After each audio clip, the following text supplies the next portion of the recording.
G'day guys, back again. I thought I might do a reasonably quick video. I've got two things to show.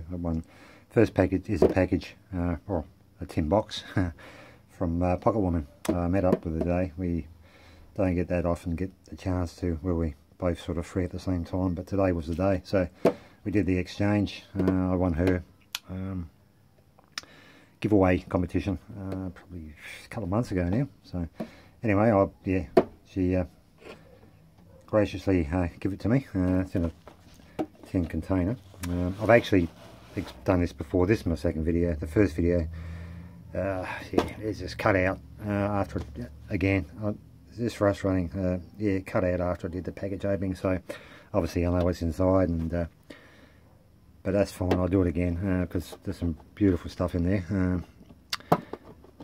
And a gift as well. I'll do this off camera. This is a bit too shiny to put on the camera. It's sort of reflects a lot of the light. So yep, I'll leave that to last. Anyway, this is from Pocket Woman. This is part of the giveaway. A little 30ml laminated.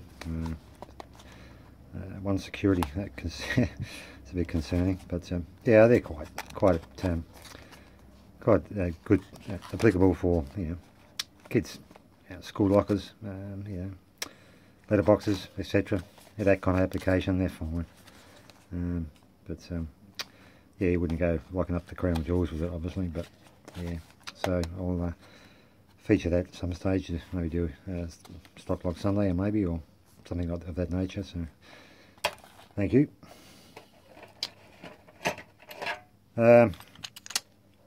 Master LOTO lock. Yeah, not sure the keyway. It's looks, yeah, MS is a bit, MS wouldn't work because it's got a little that warding there on the brooch. It's gonna, you probably can modify the MS2 to work, but I'll get the appropriate blank for it, genuine silver blank, and yeah, didn't come with a key, but that's fine. I'll impression one and get it operating. That'll be another video at some stage. So thanks, Pocket Woman. Another master lock LOTO. This one, yeah, didn't come with a key. That's just fine. Same brooch, same pretty much a ghost image of it. So I'll make a key for that one as well. Not a problem. So thanks, mate. Yeah, I met up with Pocket Woman today down at the canal. And yeah, she had a cup of coffee, and I didn't have one because it's a bit too warm. Trying to keep off the coffee because it gives me gut aches lately. I don't know why, but anyway. Yeah, we had a bit of a bloody chin wag and a bit of a rant, moaning, from my part anyway, not so much her. We were both sort of venting different subjects, so it's all good. Yeah, this one's a Yao, PA 645. Yeah, not familiar with it. It's a nice looking lock. Looks familiar with a 7240 Abus. Just a bit chunkier, that's all. Yeah, a bit chunky. Got the removable core. Be a screw down there. That's the bitting. Yeah, little 6-pinner, not bad. Nice little gatekeeper there for the last two. That's going to make you earn your money. So yeah, we'll preview that and take it apart and at some stage in the future. So thanks, mate.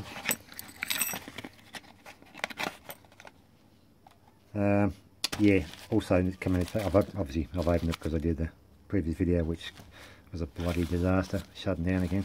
This is from Chris Capune. My memory's going. I didn't even know he was going to send me a padlock.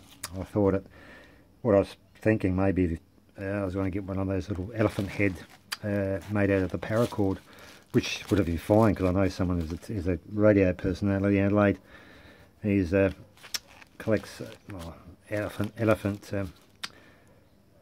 doodads, and I've already given them one elephant type, not a paracord, but a wood carving one. Yeah, he's a radio announcer in Adelaide. Yeah, so I might have to do a little trade or something up down the track, Chris, with if I can get one of those little elephant heads out of paracord. I would appreciate that. We'll work something out.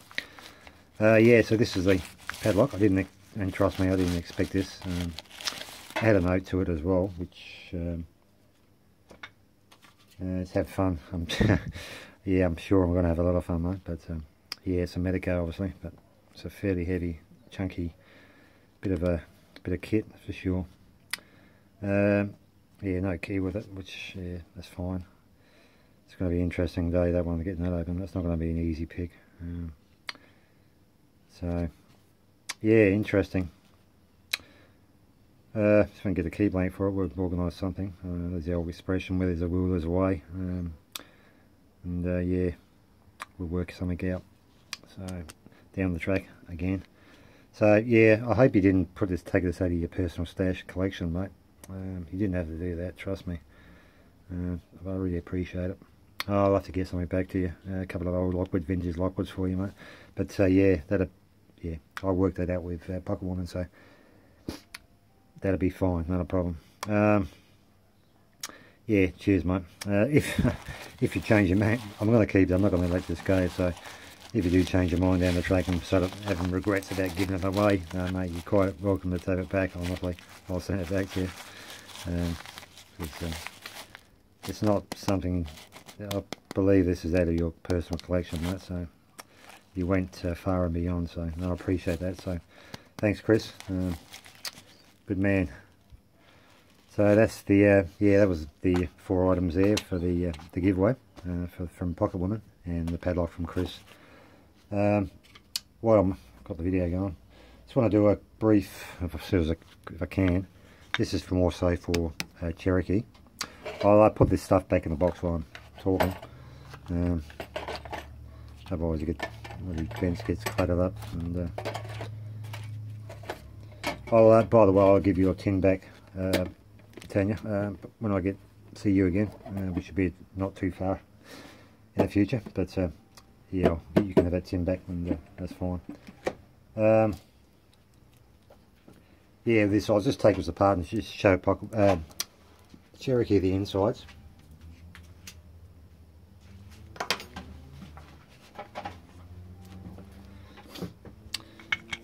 Yeah, so anyway, yeah, so basically it's a 10 wafer LOTO lock. Basically, the only difference is that the wafers have legs on them the wafers on the spring pressure, obviously, to the legs is corresponding with the track.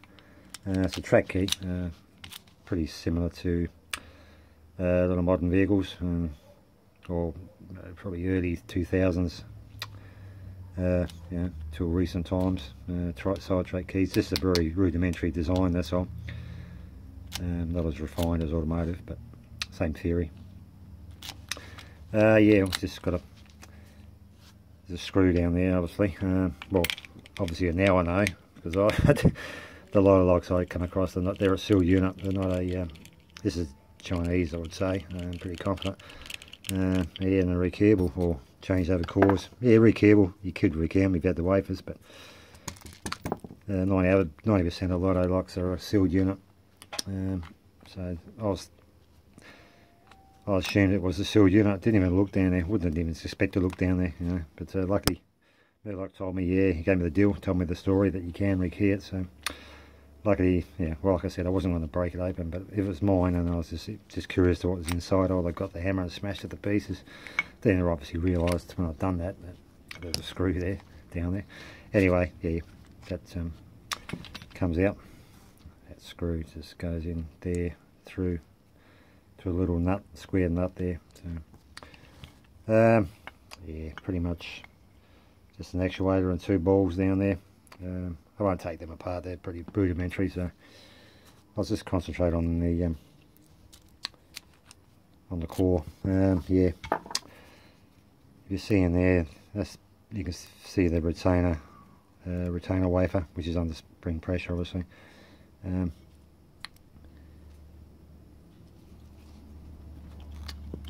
That sort of gives it, keeps it rotationally in its correct position, as opposed to probably a little leg on it as well. I'll expose that anyway. So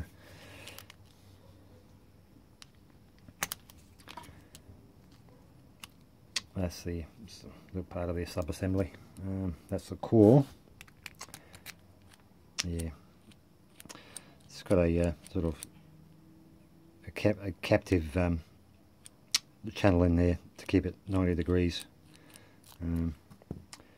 Yeah, to get that wafer out, well, to get the core out of the housing, I've got to depress that little retainer wafer. So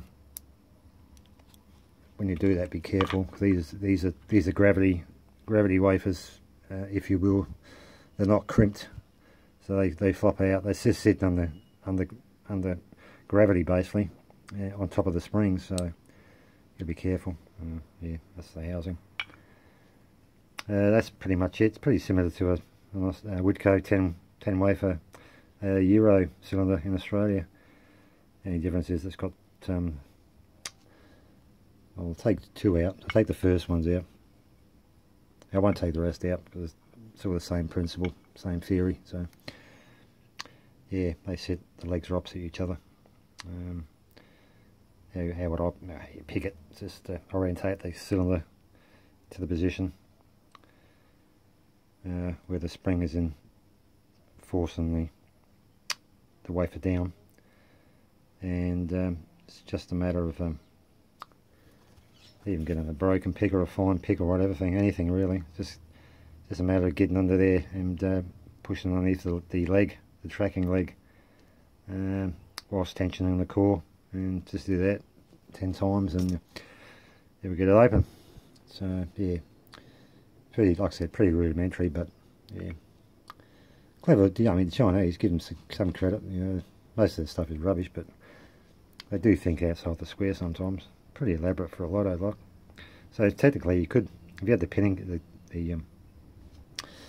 had the side cutter, obviously, or the track cutter machine, and the wafer kit, you could, you know, in theory, you could rekey it, but maybe these cores are available, you know, keyed differently, and you can get the core and the key as a separate item, and just do a changeover. Yeah, there you go, look at that. See, I put the bloody wafers in wrong back, asked about. So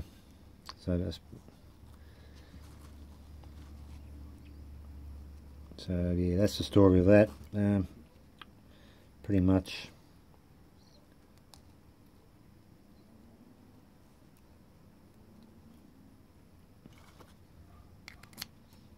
There we go. So that's it.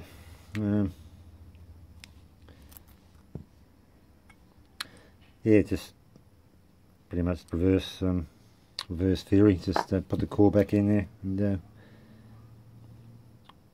you press the retainer, hold all the, hold them in there, and hope that we've got orientated correctly. Okay, that's fine.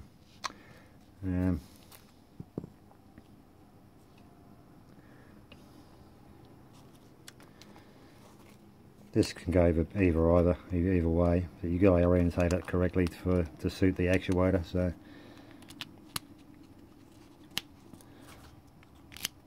give that a shot.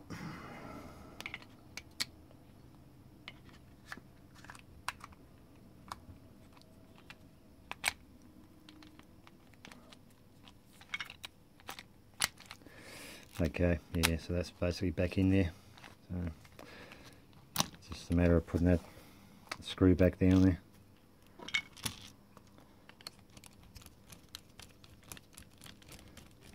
Yeah, I don't know the full story on these Chinese ones. I'm not going to chase over looking for information. It's no interest to me. I'm never going to come across them again anyway. So, but yeah,